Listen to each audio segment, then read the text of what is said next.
السلام عليكم ورحمة الله. الحمد لله رب العالمين، والصلاة والسلام على أشرف المرسلين وعلى آله وصحبه وسلم.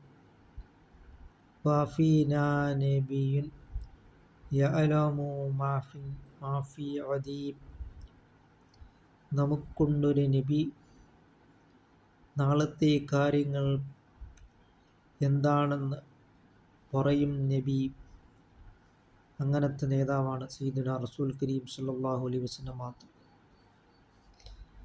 നാളെ എന്ത് സംഭവിക്കുമെന്ന് നബി സല്ലല്ലാഹു അലൈഹി വസല്ലം മാത്രങ്ങൾ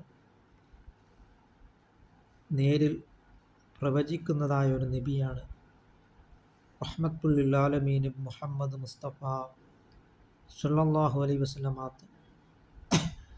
അതുകൊണ്ട് നബിതങ്ങളെ നാം കൂടുതൽ മഹബ്ബത്ത് വെക്കുകയും സ്നേഹിക്കുകയും ചെയ്യുക.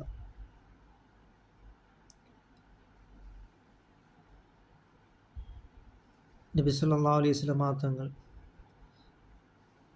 ആരൊക്കെ ഷഹീദാവുമെന്നും ആരൊക്കെ ഷഹീദാവാതിരിക്കുമെന്നും എന്നിങ്ങനെയുള്ളതായ കാര്യങ്ങൾ നബി സല്ലല്ലാഹു അലൈഹി വസല്ലം തങ്ങൾ നേരിട്ട് തന്നെ പ്രവചിക്കുകയുണ്ടായി. സയ്യിദാ ശബാബി അഹ്ലിൽ ജന്ന, സ്വർഗത്തിലെ യുവാക്കന്മാരുടെ നേതാക്കന്മാരാണ് ഹസൻ ഹുസൈൻ റളിയല്ലാഹു തആല അൻഹുമ.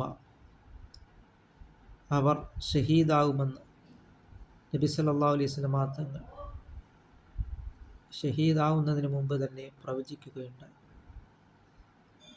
അതുപോലെ തന്നെ പലരും. അതുകൊണ്ട് നാം നബി സല്ലല്ലാഹു അലൈഹി വസല്ലം തങ്ങളെ നാം മഹബ്ബത്ത് വെക്കുകയും സ്നേഹിക്കുകയും ചെയ്യുകയും അങ്ങനെ നാം അള്ളാഹുവിൻ്റെ പ്രീതിയിലായിട്ട് നാം ജീവിക്കുവാനും നാം ശ്രമിക്കുക. അല്ലാഹു തആല നമ്മുടെ എല്ലാ സൽക്കർമ്മങ്ങളും അല്ലാഹു തആല കബൂലാക്കുകയും ചെയ്യുമാറാകട്ടെ.